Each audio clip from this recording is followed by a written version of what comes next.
everyone, I'm Jared Evans, Club Support Officer at Leisure Networks in Geelong. I'll be your virtual MC for this webinar. Welcome to the COVID-19 recovery webinar for cricket clubs across the Barwon Region. I'd like to begin by acknowledging the traditional owners of the land today, the Wadawurrung people. I'd like to pay my respects to their elders past, present and emerging. In terms of the webinar structure, we'll move into Leisure Networks Explain, so a bit of who we are and what we do. We'll then go into the club research project, so the purpose of this and some findings from the survey data. We'll then unpack the key themes that come out of this, so volunteer retention, mental health, COVID-19 uncertainty and diversity and inclusion. Really hope you enjoy the webinar. Let's get into it. Now, a little bit about Leisure Networks. The majority of the business is centred around supporting people with a disability through the National Disability Insurance Scheme, or the NDIS. But Leisure Networks is a regional sports assembly for the Barwon Region, coordinating physical activity initiatives and supporting clubs and associations to further enhance their capacity both on and off the playing arena. Leisure Networks prides itself on being relevant, creative and trusted, which is driven through trademark behaviours to ensure we're accountable, keeping us on track and connecting to community. To find out more about the organisation as a whole, head to the Leisure Networks website, leisurenetworks.org, or find us on various social media platforms. Within the Sport Rec and Health team at Leisure Networks, there are three key operational pillars when it comes to the work we deliver: funded, Allen Consulting and new initiatives. We're extremely fortunate to receive funding from government agencies to support our work in the community. Firstly, and through Sport and Recreation Victoria's Together More Active funding, there are two main components to this funding, which is focused on club capacity building, and we're talking one-to-one direct support to community clubs, workshops which over the last few years have been webinars and delivered online and have touched on topics around mental health, financial strategies, volunteer recruitment, retention, marketing and communications, just to name a few, and Access for All Abilities, or AAA, increasing opportunities for people with disability to engage in sport and active recreation through key stakeholder partnerships and collaboration with community clubs and organisations. Secondly is our funding through Vic Health, which primarily focuses on community health initiatives and outcomes. In previous years, there's been a push to increase physical activity with the 55 plus age group and to increase women and girls' participation in sport, both on and off the field. In more recent times, the lens has pivoted towards the youth sector, providing young people with a greater voice to create change and hopefully find the solution to the 15 to 19 age group drop-off and re-engagement when it comes to physical activity. The second pillar in the middle of the screen is Allen Consulting, which is our fee-for-service arm and is making big strides in Metro Melbourne, but also partnering with local government and governing bodies to deliver a number of key projects. We'll break down the fee-for-service arm a little bit further in the next slide. And thirdly, our new initiatives, the Barwon Game Changer, which was funded through the Office for Women in Sport and has made a significant impact in levelling the playing field for women in sport, particularly when it comes to leadership. The Power to Pedal program, a cycling program for young people with autism, and was delivered through the Vic Health Innovation Funding. Mini Movers, which is a physical literacy program delivered in early learning centres, and the Allen Connect podcast, which covers key trends and topics with industry experts, with episodes focusing on most of the top areas of concern through this project. And the podcast can be found on most podcast platforms for your listening pleasure. As previously mentioned, Allen Consulting, or Fee for Service, is one of the key operational pillars of the Sport Rec and Health team at Leisure Networks, and the service areas are broken down a little bit further on this slide. I would like for you to take particular notice at the strategic planning and club workshop section under capacity building, which might be of interest to you and your club. Leisure Networks is happy to support clubs with grant applications and submissions for strategic planning. A state government sporting club grants program is open 2 times per year, with one category of the grant focusing on operational capacity. This is particularly important as local councils are moving in the direction of all community clubs needing a business or strategic plan in order to seek financial or operational support from local government. When it comes to inclusion projects, Leisure Networks has recently worked with the Southwest Sports Academy in delivering an Inclusion Club workshop series. We've also worked with local government, many local governments in fact, in this case with the Melton City Council in delivering a Women in Sport breakfast. We've also delivered a mental health project in delivering educational sessions to over 200 clubs in conjunction with Headspace. The list goes on, but the opportunities are endless if your club is looking for support in educating, upskilling, or increased participation for your members. Lastly, Leisure Networks has expertise in facility activation and the development of participation plans and feasibility studies when it comes to existing infrastructure or identifying the needs and community trends for new builds. Michael King's details are on the bottom of this slide for any further information on the Allen Consulting arm. Thanks for providing a background of Leisure Networks, Tim. We'll now move into the club research project explained by club support officers Bree Beckley and Sabal McSparron. So over the past 4 to 5 months, Leisure Networks has been taking a leading role in a statewide project that has been targeting sporting clubs, leagues and associations. So the purpose and aim of the club research project has been to better understand the position of these regional sporting clubs after the COVID-19 pandemic.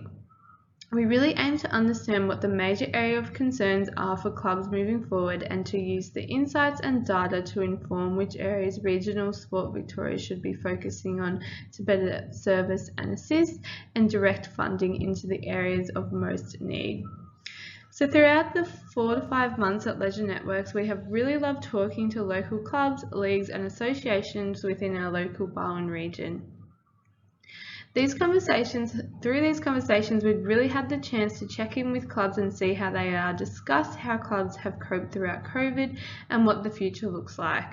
We were able to discuss how clubs have fared in relation to membership retention, volunteer retention, and if there has been an increase or decrease in these areas. Positively, through these conversations, we've also had some great good news stories and innovations that have come as a result of the COVID-19 pandemic. Here are some findings that have come from a statewide level in result of the COVID-19 pandemic and the club research project. So 58% of surveyed sports clubs, leagues and associations stated that they were concerned about multiple areas relating to the impact of COVID-19. 37% stated that COVID-19 uncertainty was their major area of concern moving forward. Over 17% stated that they have serious mental health concerns for individuals, and 14% were most concerned about membership retention and whether members would return. 12% were concerned about the lack of volunteers. Continuing on with some key findings and quick statistics from the research, 42% of organisations reported a decrease in participants over the past 12 months. 30% saw a decrease in volunteers, and positively 22% reported an increase in participation. 55% of organisations listed grant writing as the main area that they were needing support in, and finally, mental health first aid courses or mental health awareness workshops were the second most form of requested assistance. Following on from the statewide findings and data, our club research team had a number of meetings and phone calls with multiple cricket clubs across the Barwon region to fully understand how and if cricket in the Barwon region has specifically been impacted by COVID-19. From the research collected, we found that majority of the clubs in the Barwon region have more than 100 members. As you can see, the graph shows that majority of the clubs actually have between 150 and 300 members. As you can see in the blue graph, 67% of clubs have reported that the majority of their membership base is made up of senior males. However, some clubs have also reported that the majority of theirs is also junior males or social members. Although female participation has significantly increased, you can see in the orange graph that 67% of clubs have reported that senior females make up the minority of their membership base. whilst 25% and 8% respectively have also reported that their minority is made up of junior females or social members. Cricket clubs across the Barwon region have identified 3 clear major concern areas, these being the retention and availability of volunteers, COVID-19 uncertainty, and membership retention. As you can see in the graph, the 2 major challenges faced by clubs are including people with disabilities and serious mental health concerns for individuals.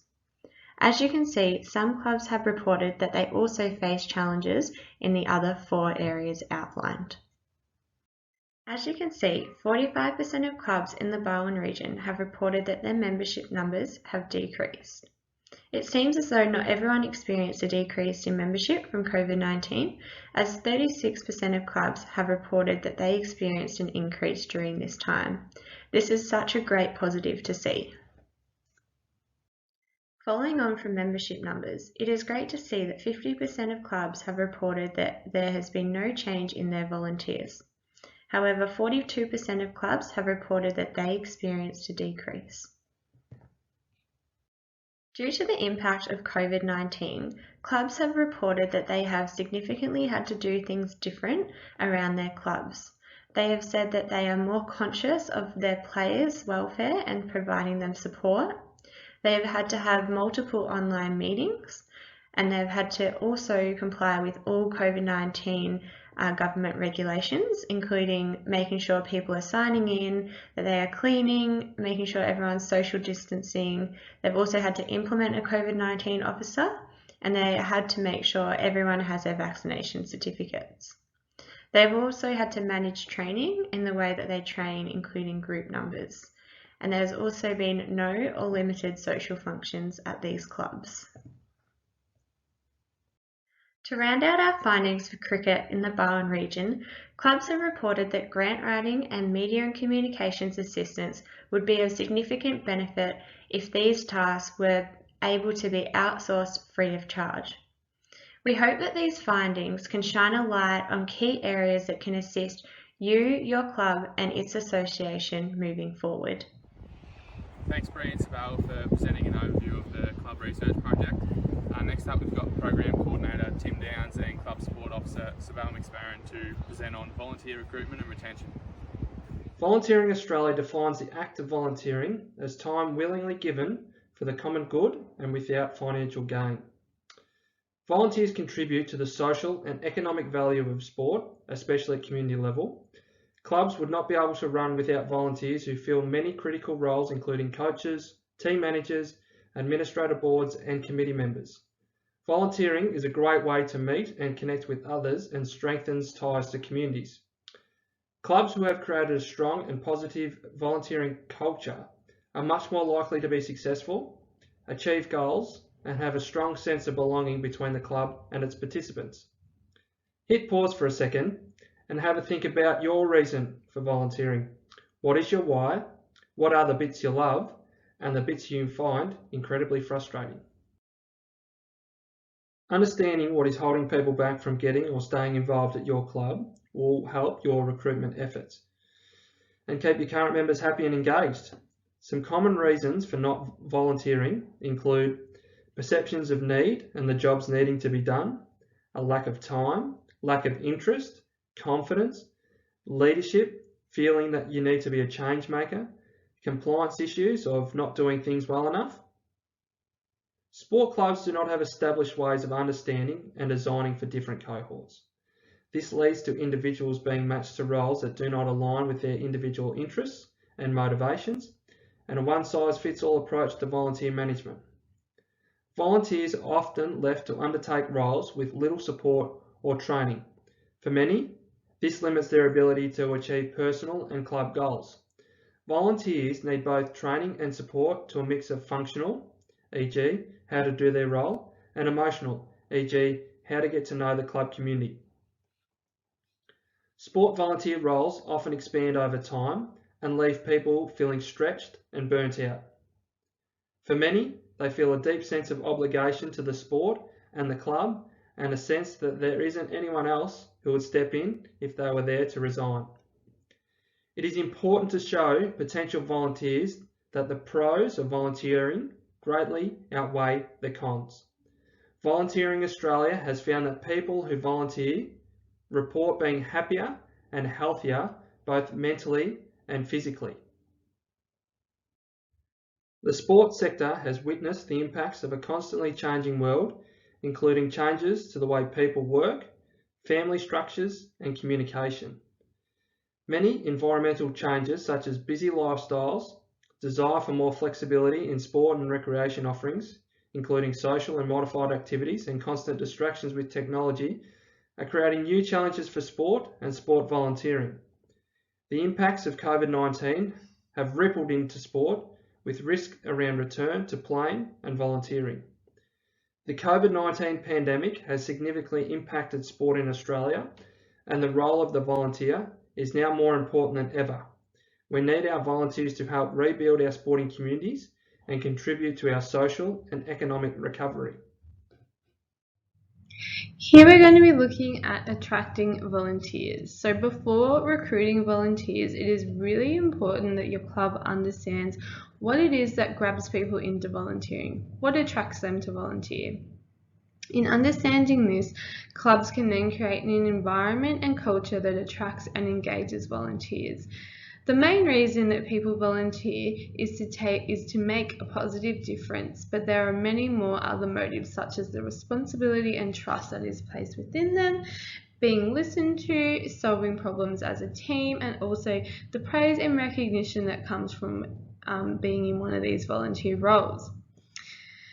Volunteering is a means for people to stay connected, make a positive difference within their community, to gain new skills and experience, to support their family members in sport, and to meet new people.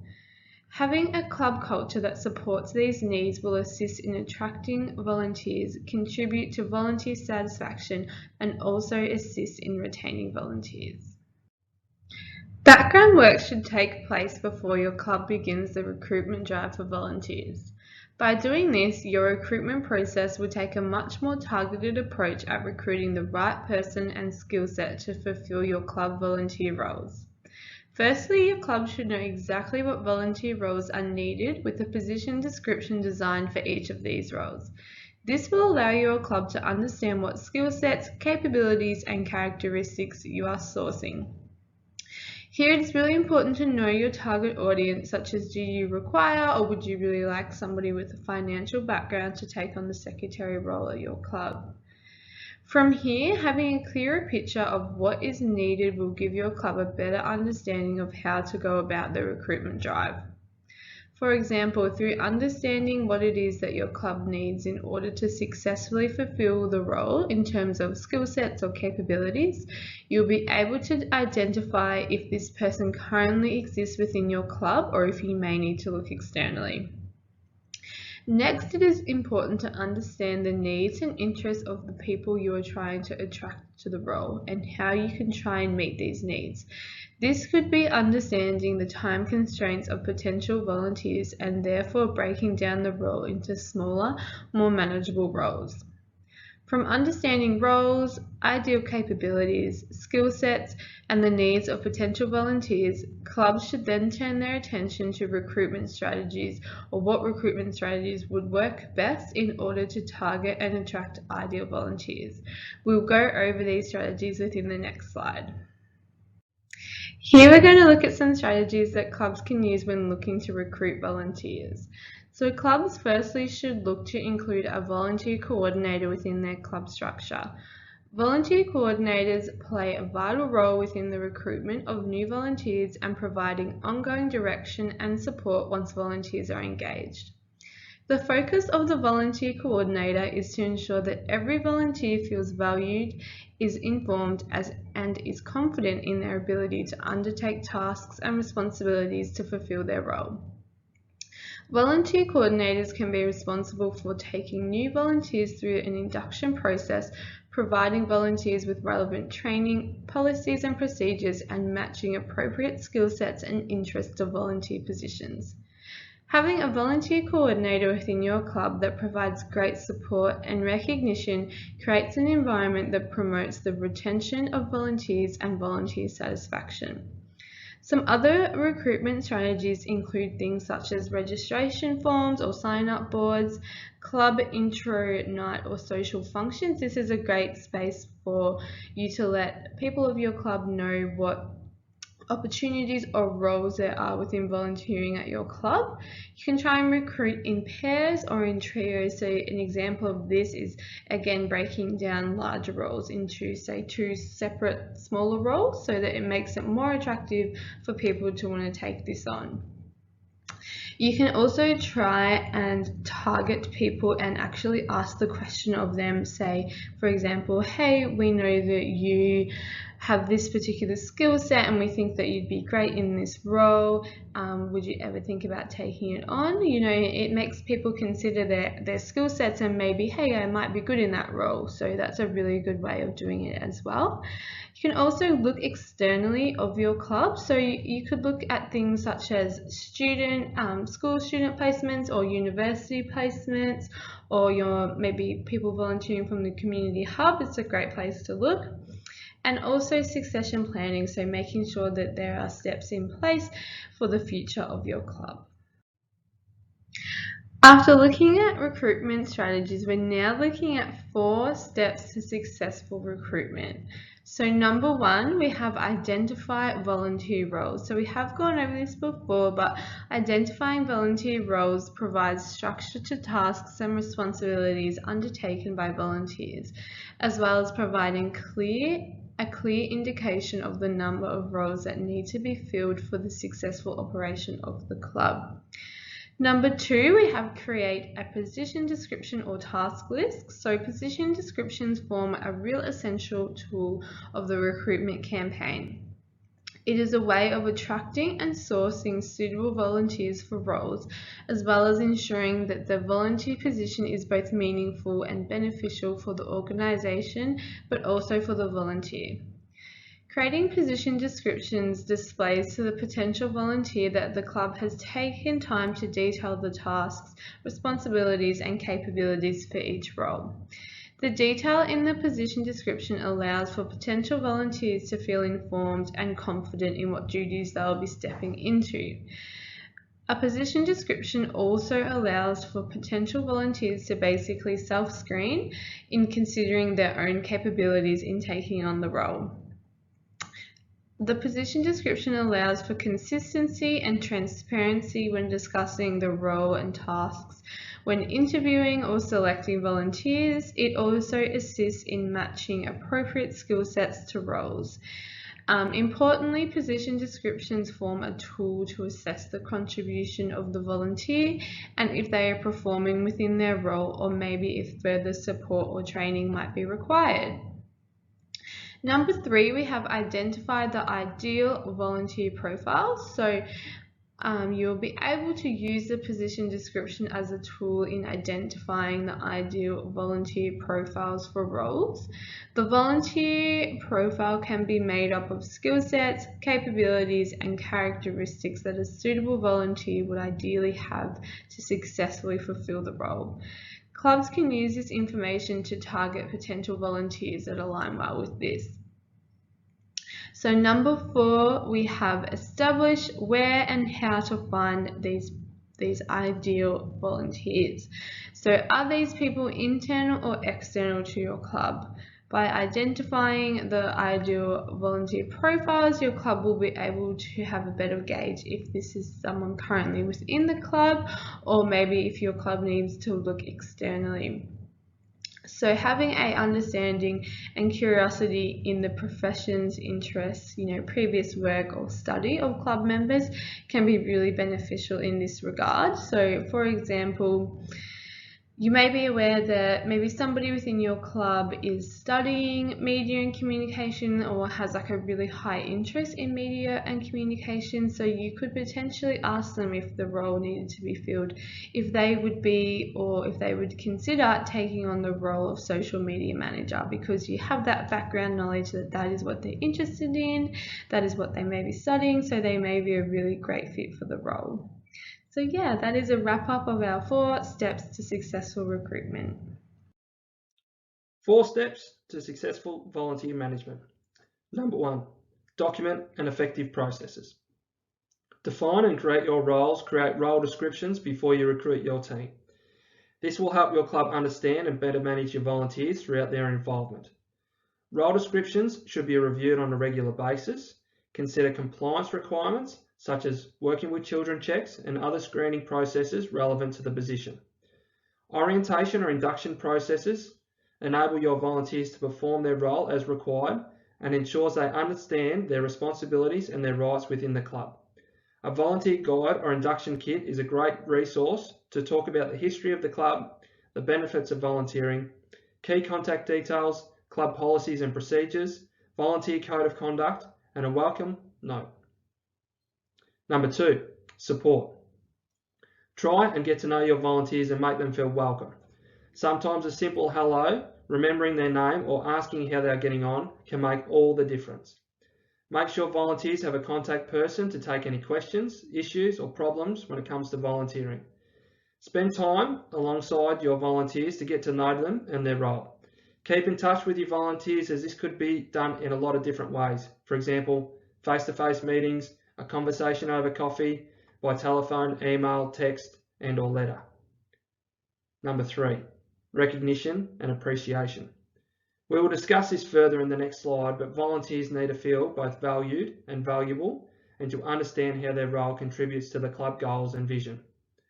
Volunteers who feel valued are more likely to be loyal to the organisation and to become long-term volunteers, which is what we're all striving for. Number 4, ongoing training. Training volunteers around their roles and responsibilities will help to maximise their positive impact on the club. It will also help to keep them engaged and volunteering for longer. Providing ongoing training will help volunteers feel confident in their own skills and capabilities in their role. Requirements may differ depending on the position and the responsibilities of the volunteer, but a great way to reward volunteers is to offer opportunities for them to upskill and to learn. Some examples of acknowledging your volunteers might be personal or public praise, acknowledgement events, handwritten notes of thanks, years of service awards, club champion awards, social media shout-outs, volunteer thanks functions, celebrate International Volunteers Day. Most importantly, develop a culture in your club that truly values its volunteers.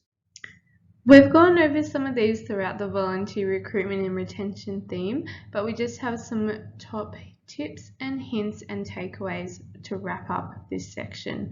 So number 1, change really does need time and understanding.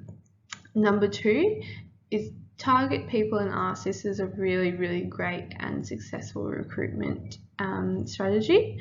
Number 3 is break big jobs into smaller, more manageable jobs. So we've talked about this one before, but just breaking some of those larger club roles into smaller, 2 or 3 smaller roles can be really beneficial in attracting volunteers to the role.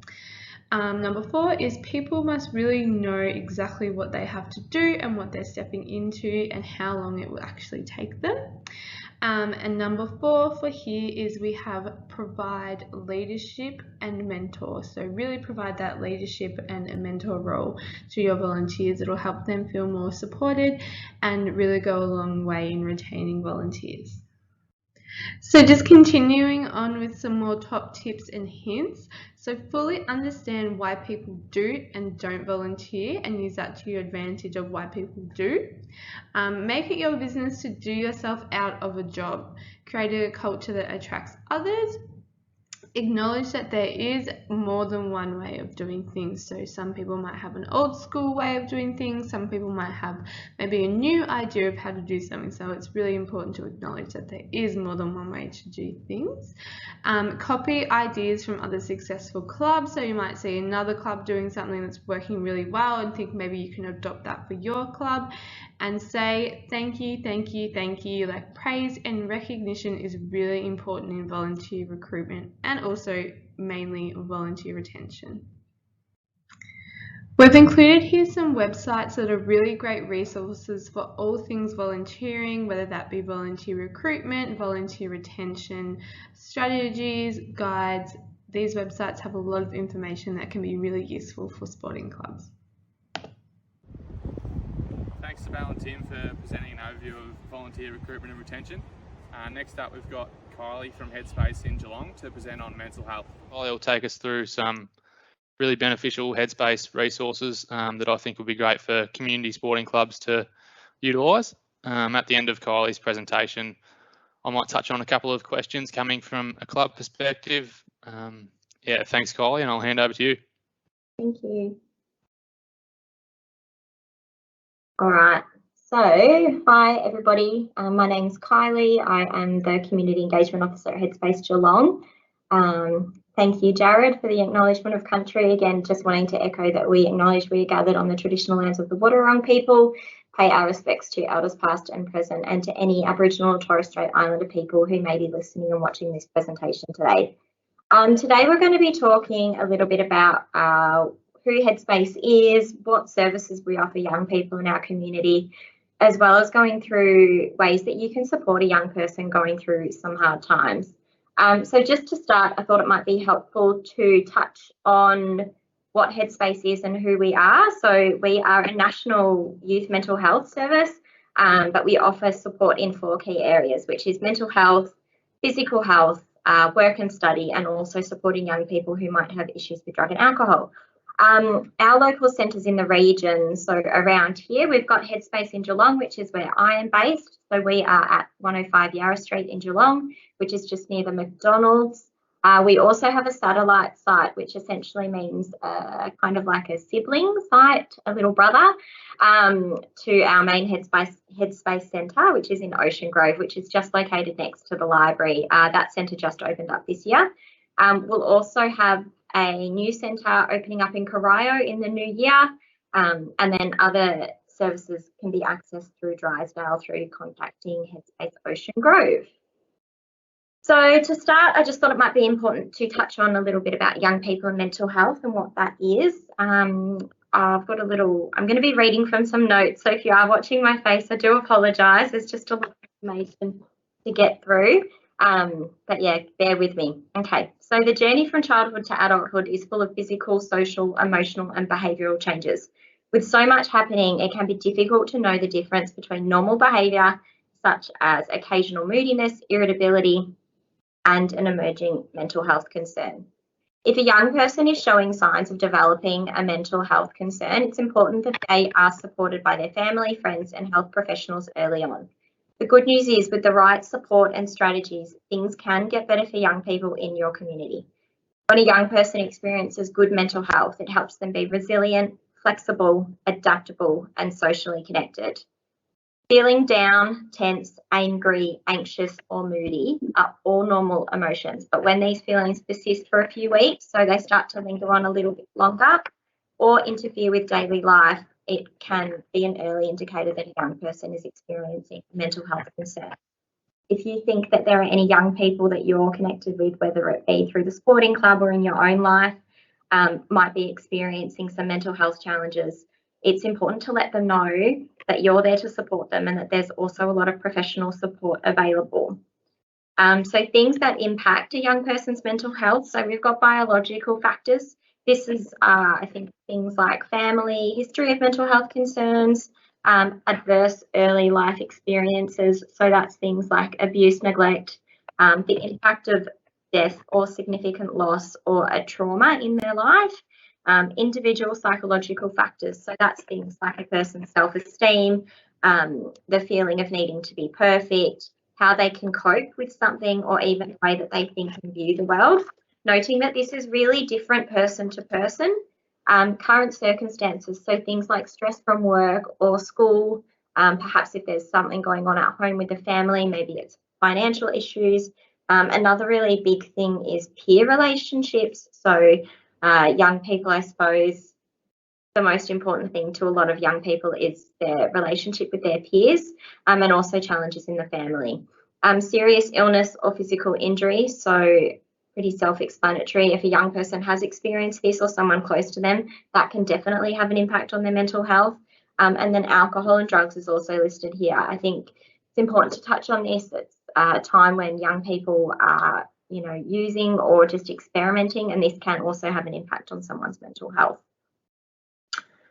When to support a young person to seek help. I think it's important to step up when you do see somebody is changing. So these are some of the things that you might see in a young person, things to look for: changes in behaviour. So we've got withdrawing from school, sports, social events, mood changes, changes in appetite or sleep habits. If there is an increase or decrease, not decrease, that would be good, an increase in substance abuse or misuse, a young person expressing that they're feeling really worthless or being really critical of themselves, not feeling really good about who they are or what they're doing, lacking motivation to do things that they might have previously done quite easily, constant feeling of angst or worried, and also thoughts about suicide or self-harm.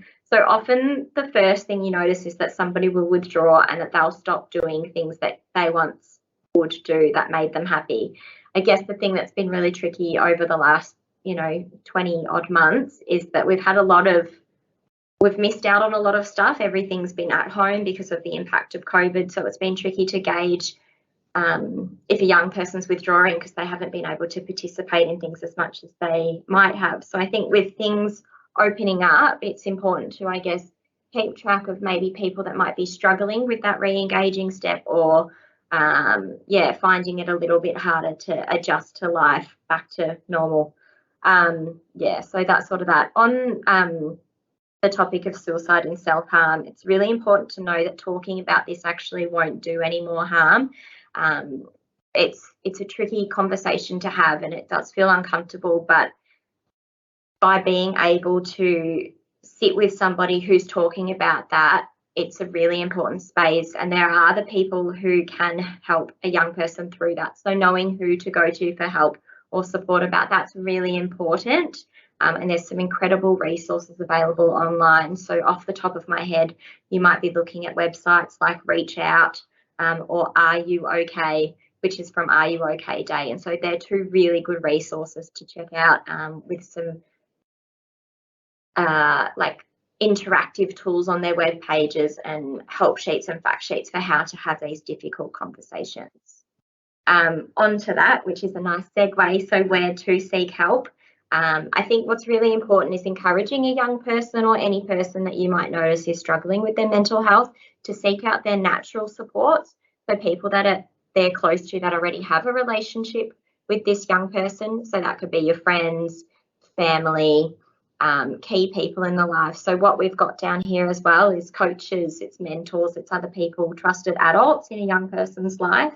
It's important because I guess there's a relationship already established there with trust, and with trust comes that support and a young person hopefully being able to talk about what's going on from them. Other supports in a wider network, you've got professional support, so that's through mental health services. Doctors are a really good resource, so your local GP or nurses. There's lots at school as well, so if a young person's either working or at school, they would likely have a wellbeing support officer at school or somebody at work that they might be able to seek support through. In terms of what we've got at Headspace, so Headspace Geelong and Headspace Ocean Grove, we do have a bit of a holistic approach to working with a young person. I suppose a young person could come in and they might be seeking support from a doctor about getting a sexual health check, and through a conversation that they have with this doctor, they then go, oh, we actually noticed that this young person's got a high level of drug and alcohol use, so we might refer them to this counselling. Or you've got a young person that comes in and they're having experiences of early onset, say, mental health, so it's anxiety or stressed about school, but then from that we realise that they need support with something else, or they go through to see group work. So it's really good because it's a real holistic, so it looks at what's going on at home, it's what's going on with your peers, what's going on at school and other stuff, and just how you're coping and how that young person is thinking and viewing the world as a whole. It's all really individualised, and the important thing is that our services are free, also very youth friendly, and young people can access Headspace as many times as needed. So we are working with young people aged 12 to 25. We also offer support to their friends and family. So we can offer help for people that are supporting young people through a mental health issue. How to access Headspace is my next slide. So this is the important phone numbers. Young people can access our service by making contact themselves. We can also have other people in the life make contact on behalf of that young person to commence that process. So quite often we have parents or teachers call up and they make referrals for young people to get support. And it might just be getting them to get in and talk to a GP to start off with. So the phone numbers here, I've got Geelong Headspace, which is 5222 6690, Ocean Grove, which is 5243 0400. Headspace Geelong and Headspace Ocean Grove have also got websites. You can actually make a referral online to either centre. This is a little quick overview of what the website looks like. It's just a screenshot, so I can't actually scroll down through it. But this website has got listed in detail all of the services that we offer at Headspace Geelong. It also has, so if you look at the About section over here and scrolling down, that's where the referral tool is. So a young person can self-refer, or you can do a referral on behalf of a young person. Email address is there. You could literally just Google Headspace Geelong and it will pop up. This is the top result. Using the Headspace website, so I'm going to touch on this because I think it's a really good resource and a really great place to go if this is something that you're interested in. So headspace.org.au, it's been developed, I guess, for young people. It's developed for parents, it's developed for family and friends, and it's also developed for health professionals and schools. So the resources that are available online are able to be shared. We've got hard copies of most of this stuff in the centre, so I'm happy to distribute if there's anything that you're interested in finding. But basically what you can do here is, so there's this schools and health professionals, you would select that button and then you can go into a topic or area if you're choosing. You can also create an account, which is up here on the top right. And by doing that, it actually allows you to keep all of your information that you're looking at, or all your fact sheets, in the one place. So you can create an account by saying you're, concerned about a young person 12 to 25, but it might just be something that you're interested in learning about yourself to increase your knowledge on how to support someone. Because a lot of these resources are relevant to not just to young people, but can be used with friends, family, with adults. It's all relevant and it's really easy to understand. And then what happens is once you create an account, it comes up here and you can save topics that are relevant to you. So there's literally everything from grief, anxiety, supporting a young person who's self-harming, managing family conflict, and as well as some activities or fact sheets which focus on supporting a young person to get into life, or addressing things like healthy eating and different topics to make somebody have a healthy headspace. eHeadspace is another service which is available for young people. It's also available for family and friends. So if you are worried about a young person, not quite sure what to do, I would really encourage you seek out this service. It's free. It's available from 9 a.m. till 1 a.m. every day. You can access it either by making a phone call to the 1-800 number listed on the screen, or you can use web chat as well, which is via eheadspace.org.au.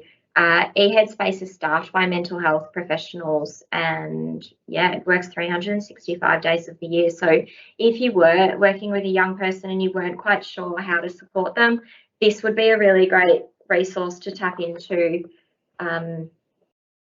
just to help with the next steps, and depending on the needs of the young person, what sort of support would be next best for them. Now, in an emergency, so sometimes I suppose you might be faced with young people who might be presenting in crisis. They might be having suicidal thoughts, suicidal ideation. We really encourage you to seek the support if it is a crisis and you need immediate assistance. Always to call 000. if you've got a young person who might be sitting in the club and they might be disclosing thoughts of suicide or self-harm, there are a number of services that you can access.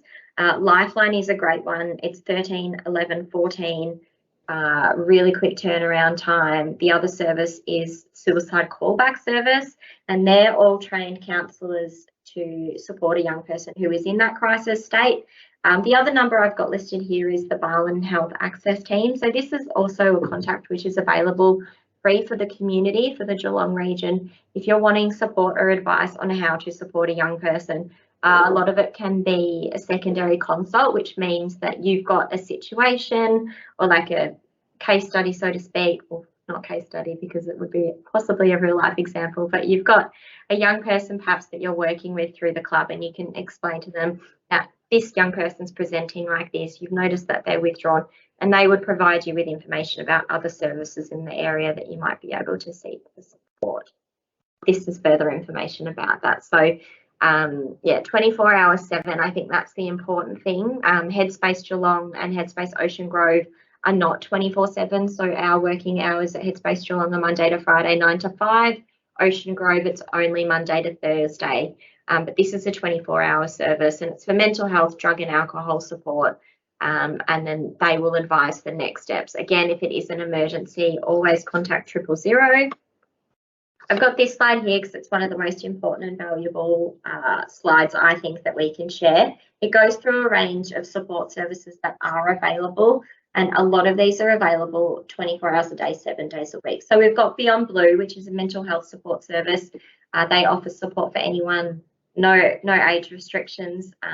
Again, resources are available online as well as via phone. Headspace, so that's obviously us, a phone call to the 1-800 number from 9 a.m. to 1 a.m. daily.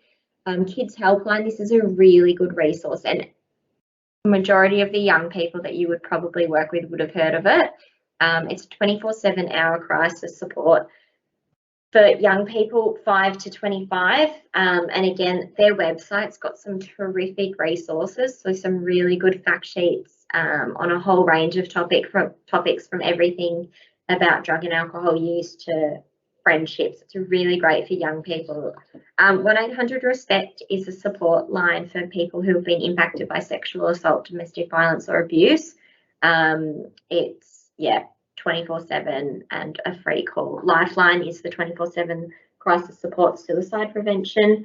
Suicide Callback, again, touched on that, but it's a callback service where if somebody's in crisis, the counselling service will be offered immediately. Men's Line is for men, 24-hour service counselling for men, and QLife is for any of the young people who might be connected to a queer community, a really great resource as well. I think that's sort of the summary for us now. I will invite Jared to jump back on, but if there's anything that's come up, or if you want further information or clarification about any resources, my email address is here and I'm happy to be contacted. Perfect. Thanks for that, Kylie. I think any sporting club that tuned into this will feel a bit more educated now as to how to guide their junior members through mental health struggles. Yeah. Definitely opened up my eyes to some resources and support services that are actually out there in regards to mental health. So really appreciate you coming on and presenting. Just got a couple of questions from my end, if that's okay. Yeah. Starting off with a bit of a scenario one. So if I'm a coach, teammate, committee member, anything like that, and a club member approaches me explaining they're experiencing poor mental health, I suppose what are my next steps to provide valuable assistance to this person?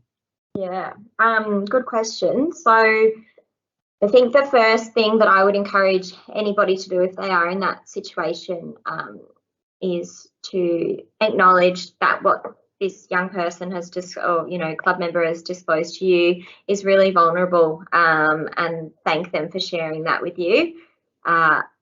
It is tricky because it's a bit of a thanks for sharing that with me, but I think acknowledging that it is hard for people to talk up and it is hard to sort of ask for help, that's a really big thing, just to validate that person's been heard. Important to ask if they've talked with anybody else about this and see what other supports are in place. So for example, if you were working with a younger person, so under 16, I'd really encourage you to share that disclosure with the parent, with a trusted adult who's connected to that young person, a parent or guardian. Somebody that might be a little bit older, it might be saying, oh, you know, who else have you talked to about this? Can I help you to make a call to your doctor or to talk to somebody else in your life? Touching on that, there is obviously a lot of support available. So all the services that I listed before are really great and cover the whole age range of our population. And I think the next thing is to come to like an agreed plan, like what you'll do next. So rather than just sitting with being told this, well, okay, well, you know, thanks for sharing that this has happened. What can we do to help you?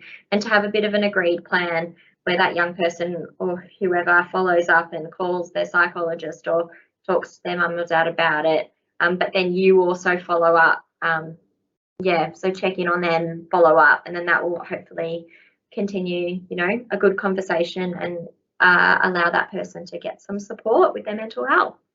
Yep, for sure. Yeah, some really good tips in there. Thanks for that. And just the second one, how do you go about approaching a club member who is displaying poor mental health symptoms, as you touched on? So mood changes, lacking of motivation, that kind of thing? Or is that something that you wait for them to speak to you or someone else about? I think it's important not to wait. I think if you notice something and if your gut, a lot of the times it's your gut going, oh, something's not right with that person. Well, what should I do? Take the step, because you're probably not going to do any harm by reaching out and asking someone how they're going. My advice is to consider the space you're at, perhaps taking the person away so it's a private space. That's the first point. You wouldn't want to kind of have this conversation in the middle of a footy oval or something when everybody's standing around. I think the other thing that's really important is to use I statements. So I statements are really helpful when you're trying to, I guess, share a concern or share something, because you're owning that statement. So my example I've got is I statement. So I have noticed, and that's when you explain what you've noticed. So the change in behaviour, I just wanted to see how you're going. So for example, you know, perhaps there's somebody that's always been really high energy and really naturally extroverted and I guess infectious, and you sort of notice that they're starting to be a bit quiet or a bit withdrawn and they're not as bouncy as they used to be. So you'd say something like, I've noticed that you've been really tired lately. I just wanted to check that you're going okay. Is there anything I can help you with? Versus, you know, seeing somebody, that same person, being really tired and withdrawn, you saying in the middle of everybody or the middle of training going, oh, you're always tired, it looks like you don't want to be here. You can sort of see how the two different questions. Thanks, Kylie, for presenting on the topic of mental health. Next up, we've got the Barwon Region Cricket Manager, Josh Beaumont, to present on COVID-19 uncertainty. Hi, my name's Josh Beaumont, and for those who don't know me, I'm the Cricket Manager for the Barwon Region at Cricket Victoria. Today at the Leisure Networks Club Forum, I'd like to speak about COVID-19 in the 2021-22 season. It's certainly been a different season to last, and I think clubs have responded really well to the challenges that have been presented to them so far. We've had multiple cases within the cricket community and exposure sites, and clubs have really had to look at ways to operate differently to minimise that impact of COVID-19. And I'd like to thank all the clubs and associations in the region for your efforts so far this season. What we would like to promote is that clubs and associations continue to go to the Cricket Victoria website under the COVID-19 landing page and continue to regularly check their best practice guide and the FAQ document there to keep up to date with any of the changes that may be presented to us throughout the rest of the cricket season. Some of the really key things though that are part of the best practice guide that we just wanted to provide a reminder on is minimising any time spent indoors with other people, continue not to have shared food at afternoon teas, and really encouraging players to bring their own food or purchase their own food when at the match. Looking at what functions can be moved outside, whether they're fundraising events, Thursday night dinners and selection, moving them outside into a safer environment. Considering we're small training groups of 6 to 8 people, is possible, particularly on Thursday nights, and really just reading that best practice guide to see what else you might be able to implement to help reduce the impact of COVID-19 to members and your club community more broadly. But as mentioned, I really want to thank you all for your efforts so far this year. It's certainly been another a trying and difficult season, very much different to the last, where we had a slow transition back to cricket following lockdowns and minimal cases and exposure sites. Clubs are now constantly probably dealing with selection issues and trying to figure out how they can put the best teams on the field each weekend. So we really appreciate your efforts, and please reach out if you have any questions relating to COVID or anything else related to cricket. Thanks. Thanks, Josh, for giving us an overview of the COVID-19 uncertainty, and well done to all the clubs for navigating such a challenging period in COVID-19 and continuing to do so. Next up, we've got the Coordinator of Community Development at Leisure Networks, Jessie Drever, to take us through some sponsorships content to assist with clubs' financial viability. So firstly, tonight we're going to have a look at what sponsorship effectively is, and when we look at this definition, it's really what sponsorship is now rather than potentially what it might have been in the past. I think previously, especially in community sport, sponsorship was really around businesses really giving money and potentially not always really even seeing or potentially sometimes even caring what the benefits were that flowed from that. They just wanted to, they had some kind of connection with community sports clubs. But look, especially as a result of COVID, we've seen that there really needs to be benefits going both ways, because those businesses that have sponsored sporting clubs in the past have also been really dramatically impacted by COVID. So they really need to see that they are getting some return from investment on the cash that they're providing sporting clubs. So that's what we've noted as part of the first element of this definition, is that it's really a business deal between two parties where both parties benefit from the arrangement. It's also important to note that sponsorship, especially of community sporting clubs, isn't an obligation of businesses. It's just because you run a business doesn't mean that you then need to flow some of your important resources into other community organisations. So that's something that really needs to be kept in mind for community sport, is that you really need to show what the benefits that you can offer to businesses, rather than just say, well, look, we're a community club, we expect you to at some point look to put cash into us. As we said, we touched on, there needs to be benefits going both ways. They need to see that there is actual real value if they are going to invest in a sporting club in terms of providing sponsorship. And flowing from that and making the most of your sponsorship arrangements and ensuring that you can get those really key sponsors in the door is really having some thought through planning and careful attention to your sponsorship arrangements. All right, so the next step in the session is we're going to go through the ways that you approach sponsorship, and then within the context of kind of how do you find sponsors, how do you keep them happy, how do you retain them, and going forwards, how do you build on that relationship. So what we wanted to kind of note to start with is that we look at obviously two different approaches to sponsorship. Firstly is re-engaging or retaining your current sponsors. The second element that we're going to look at in terms of the approach to sponsorship obviously is recruiting new sponsors or connecting with future potential sponsors. And that's a really important thing that we're going to note is don't just look at new sponsors for the right now and the immediate short term. Also have a look at finding that funnel of new sponsors moving into the future. All right, so what we've done to help you in terms of your securing sponsors, keeping your sponsors happy, and obviously retaining sponsors, we've broken it down into a bit of a game plan. So 7 steps to this, and we're going to work through each of them on separate slides. So look, it is really important to have a target in mind for the sponsorship funds you're aiming to secure. So is this itself built into your budget? Do you sit at the start of the year and think, okay, well, this is the target that we want to reach in terms of sponsorship funds, and this will help us in terms of the way that we want to operate and what we want to do within that particular financial year. It also helps from planning perspective, and for those that are responsible for securing the sponsorship, they have some kind of goals in mind as to what they're going to achieve. So as part of this, obviously ask yourself, what are the sponsorship funds being used to cover, and what costs do you need to cover that? And as we touched on, what do payment terms look like? So what do you ideally need as a club? Is it okay for you just to say, okay, well, if we approach our sponsors typically in September that we're happy for all our funds to come in October, just as big lump sum payments, and then we don't have any other sponsorship payments throughout the rest of the year?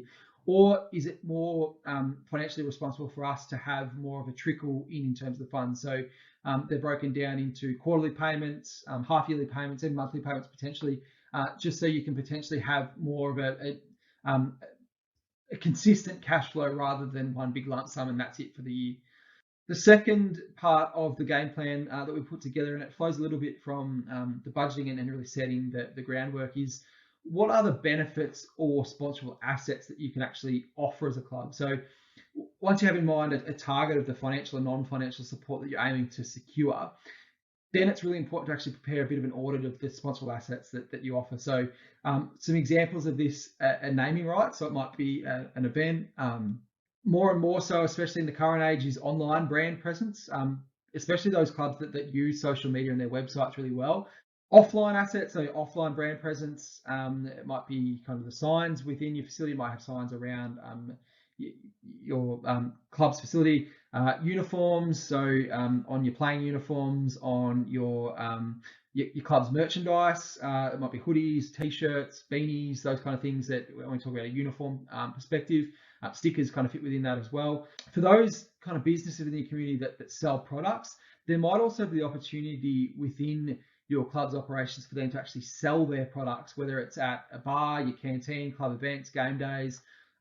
Once you've kind of done that audit, really, really important to actually keep a register of these different assets. And it should be detailed around kind of what you think the value of that asset is. And if you then sell that asset to someone as part of a sponsorship arrangement, keeping up-to-date details of that, so you know at any particular period of time what you have got available to potentially sell to someone. If someone walks into your door and says, we're a new business there, we really want to be involved with your club, we'd love to sponsor, what can we potentially get us some benefits? You can really quickly go to your list of assets and say, okay, well, this is what we've actually got to offer at this point in time, and start to keep note of that. Okay, so you've now got a budget in mind in terms of what you need as a club, and you've also got a list of the assets that you can actually offer or sell. So the next step is preparing a sponsorship plan that ties all of that together for a particular period of time, whether that is for the upcoming season, whether it's for a financial year, whether it's for a calendar year. It depends on how you want to operate as a club. But your sponsorship plan should really cover off within that who you are potentially going to target. So a list of kind of businesses or individuals that you're going to target as a club as part of your sponsorship plan for that period. What you're going to potentially include in your sponsorship packages as part of that period of time. So what can you offer as part of your sponsorable assets? What packages might you want to build around that? Have a think about what you can actually do as a club from a risk perspective in terms of the length of the sponsorships. And then within your sponsorship plan as well, think about who's actually responsible for the management of all your sponsorship arrangements. Is that, does it sit with the committee more broadly? Does it sit with a couple of individuals within the committee? Does it sit with people without or outside the committee? So can you potentially appoint a sponsorship coordinator? Do you have a bit of a mix of all of them? So you've got a sponsorship coordinator that reports into someone on the committee that their responsibility is more around the general oversight of sponsorship as well. All right, so building off the sponsorship plan that we've developed, so we have an idea, obviously, the kind of targets we want to hit. We have an idea of what we're looking to sell, and we understand the kind of businesses or people that we want to target as part of our sponsorship plan. You can then go through the process of actually designing the proposal that can be circulated to targeted businesses or individuals for opportunities. It's important to think about when we're designing a proposal, have a think about, will you prepare a targeted proposal for a particular business or individual? Will you have a more generic proposal with different packages to choose from? Or will you potentially even have a combination of both? So maybe for your larger scale sponsorship packages and your larger scale assets that you're looking to sell, you might be more targeted as part of that. And if you're looking to target bigger businesses that you can see potentially are more likely to invest more funds, that you really need to be specific in what you're going to offer them, what they can offer you, and what's included within that. Whereas potentially your lower tier proposals kind of more can fit within that generic proposal and generic packages. Once you've kind of figured out the type of proposal that you're looking to develop, then really look at what you're actually going to include in that proposal. So especially for potentially businesses that don't know a lot about your club, or for the bigger scale packages that you're looking to put together, or the bigger scale businesses that you're looking to secure arrangements with, it is really useful to really show who you are as a club and give information at the club. So build that connection through photos, testimonials, branding, put all the color kind of schemes of your club in it, club logos, all that kind of stuff that really gives them, they pick it up and they know kind of straight away the kind of club that you are and what you stand for. And so you can potentially hook them in straight away because they say, oh, this is a club that aligns with kind of our values and what we stand for as a business. And we noted that lastly, kind of the benefits of the club, that obviously there is, don't be afraid to kind of set that out as well, that you are going to see obviously as a club benefits and potentially outside cash. So don't just say obviously that we need funds, but if you're happy to kind of outline what the funds are going to be used for, they can kind of see, oh, there's some kind of social responsibility about the use of our funds. It's not just funds that go into the bank, it is actually being used for certain reasons. So that can be really beneficial as well. All right, step 5. So we've gone through all the steps. So we've budgeted, we've done the audit, we understand what we're trying to sell, we've put the plan together around all of that, and the proposal's now gone out to our targeted sponsors. But now the next steps are also really important as part of that process as well. So it is really important that you have an agreed framework, whether that be a formal agreement or for the smaller sponsorships or the smaller clubs, at least a basic document that's agreed by both parties. And you have that in place for how the sponsorship arrangement will work. So within that, have a think about and documenting what will each party receive. Is it funds for the club? What benefits will the sponsor receive? And be really specific about that within your kind of your documented framework of the agreement. Have as part of that the payment terms, so at least you then get clarity as a club. You have some more confidence around what your cash flow looks like. And look, it's a bit of an ugly one to discuss, but it's something that from a risk management perspective is something that we need to outline, is build into that kind of document the ability to potentially terminate the arrangement if you need be. Hopefully you don't get to that point, but especially from a branding perspective and an image perspective, it happens from time to time that businesses go through issues. They have their own problems. Those problems might become public. They might be something that you get to the point where you think, hang on, this business no longer aligns with our values. You want to have the right, if possible, to kind of terminate the arrangement. So using that sign example again, that if that business is then seen as having a poor image in the area, you don't want to have to then be tied to having that sign around your club for the next 3 years because you've agreed to that in terms of sponsorship arrangement. So having the ability to terminate if need be can be really important. They'll probably ask for the same thing from you, obviously, as a club, that they don't want to be tied with a club that is seen as having a poor image, but that's part of having some kind of mutual benefit as part of the relationship. So would recommend that if in terms of that risk management process.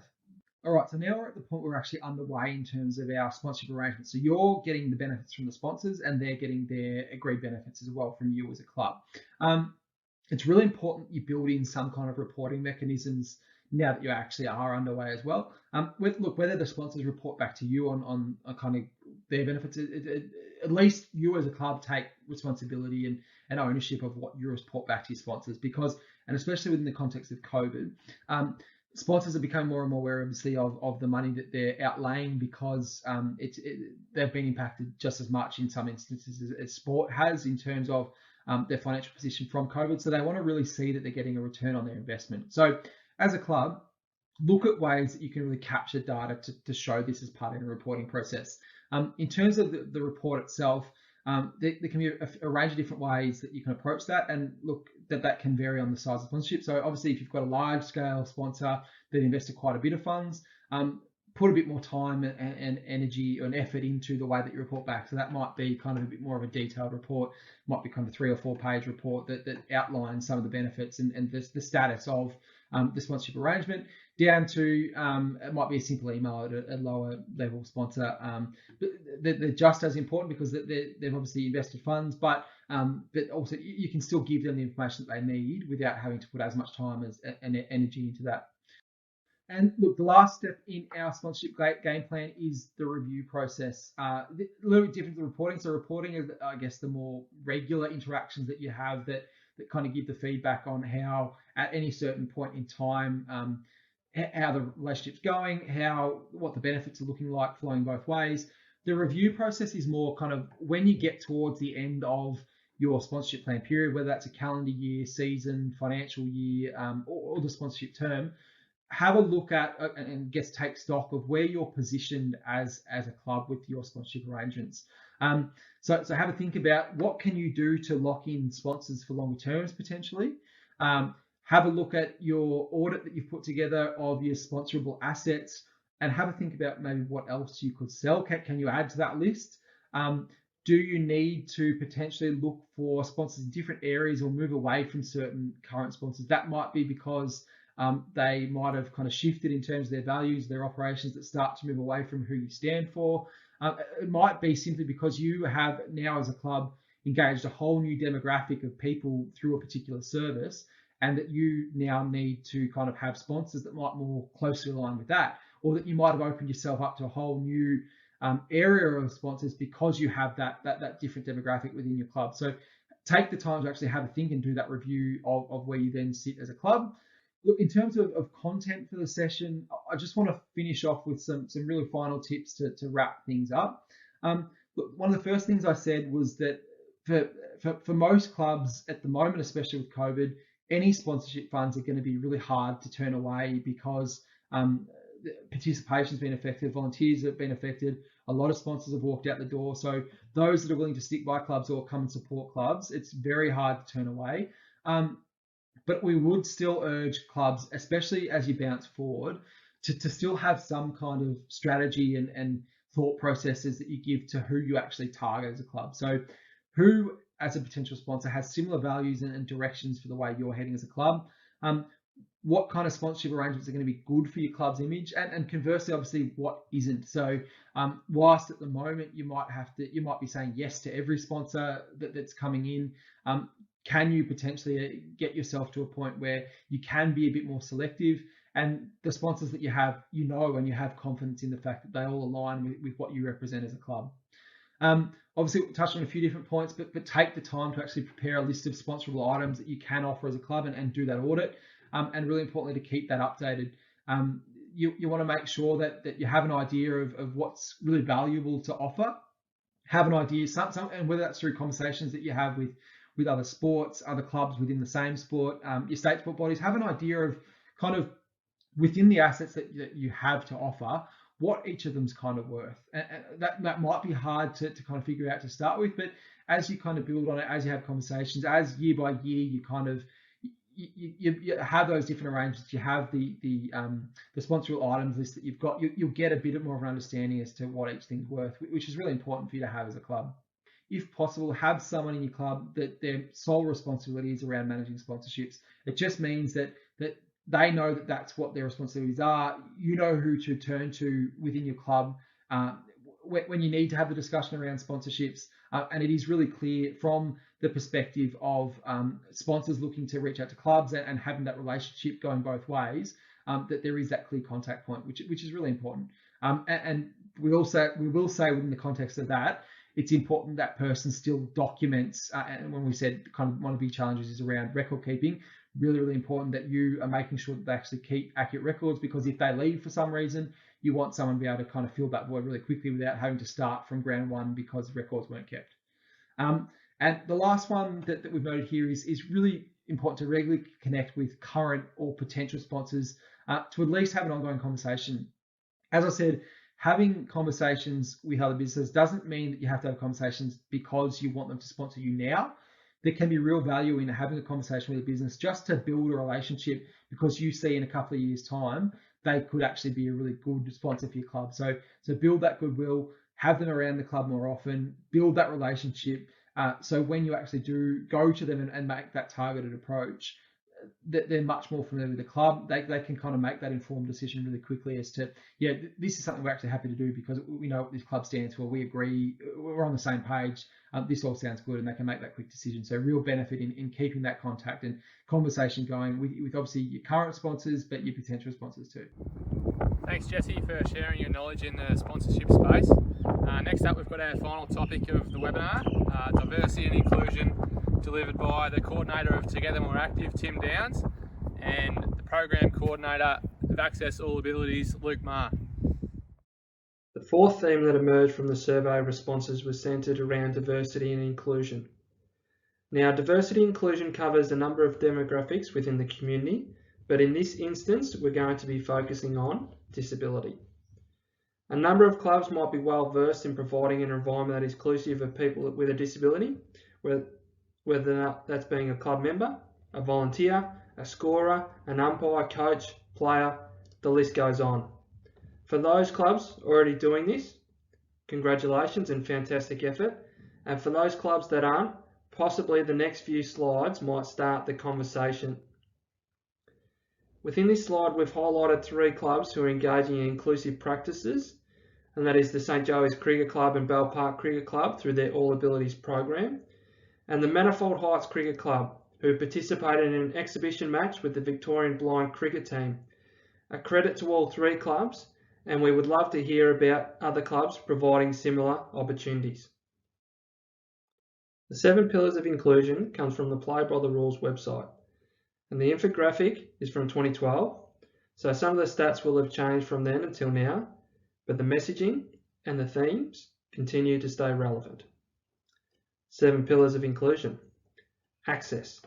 Now, access is not necessarily just about infrastructure, having a ramp, having an accessible bathroom, having doors wide enough for people to gain entry to your club rooms. It's about access to opportunities, just like everyone else at your club. Attitude. How willing are you and your club members to make it possible? Now, this might be an individual who's willing to be a champion change, putting their hand up and saying we're ready to make action. But at the same time, that individual needs to have the full support of the club for sustainable practice. Choice. What choice does a club have to make sure that it's catering to different members of the community, particularly people with a disability? Partnerships. Who are you willing to work with? So it might be a disability service provider, might be a regional sports assembly like Leisure Networks, might be local government, might be a school, might be a family, a friend, a club member.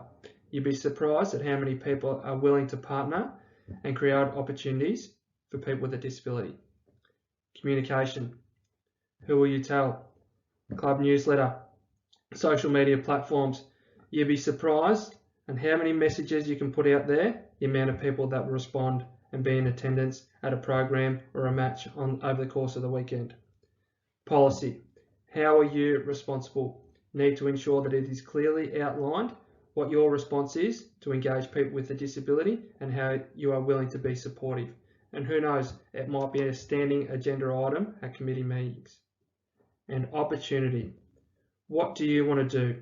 Is it a participation program? Is it a volunteer opportunity, a coaching opportunity, a scoring opportunity? The list is endless, as we mentioned before. As it's not just about playing, it's about participating and belonging. When it comes to engaging diverse communities in sport and active recreation, 4 barriers have been identified. The first one is around a lack of coach and volunteer awareness and training. And as you can see on the screen, Luke Marr from Leisure Networks has provided his top 5 tips around inclusive coaching. And as Luke says, good coaching is inclusive coaching. So don't be afraid to find learning opportunities, whether or not that's through Leisure Networks, Play by the Rules, Special Olympics, to upskill your learning and your needs for your club when it comes to engaging people with a disability. Inaccessible facilities. Now there is an opportunity to potentially speak with your sport or local government when it comes to updating your infrastructure to ensure that it's accessible for everyone, but also at the same time, don't be afraid to modify the spaces you're activating at the moment. Cost is a big one. Clubs think they need to spend endless amount of dollars to get a program up and going for people with a disability, but there are a number of grants available through Sport and Rec Victoria or Vic Health to assist and accommodate the establishment of new programs. And last one is more so centred around people with a disability, that there's limited opportunities to participate in sports and in club environments. There's an opportunity there for you to be inclusive and welcoming to different cohorts. On the screen, are a few links of websites and guides that might be suitable for your club when it comes to providing an inclusive environment and being an inclusive club. I would highly recommend you take a look at each website and guide, as they will all provide tips and information that are relevant for your club. The Disability Sport and Recreation website, AAA Play, which is funded by state government, the Special Olympics online learning portal, which we spoke about in the previous slide, example policies which will take you to Club Help and Daru on how to be disability inclusive. As committee and club members, gone are the days of being uninformed on disability inclusion or diversity inclusion as a whole, when there are so many resources at your disposal. So, as I said before, recommend you having a read, being informed, upskilling, doing some training to ensure that you're providing an inclusive environment for your club and its members. Thanks Tim and Luke for presenting on the topic of diversity and inclusion. That brings us to an end of our webinar for cricket clubs across the Barwon region. We really hope you've taken some value out of it. Please do check out the Club Help website for further support, or get in touch with us and we'd be happy to help. Thank you. If you would like any further information, including resources, tips and downloads, jump onto Club Help. It's a really great resource for all things to do with local sporting clubs, whether that be volunteers, members, governance, finance. If you need any templates or guides, it's all in the one spot. It's a really great resource that you'll be able to use. So go to www.clubhelp.org.au.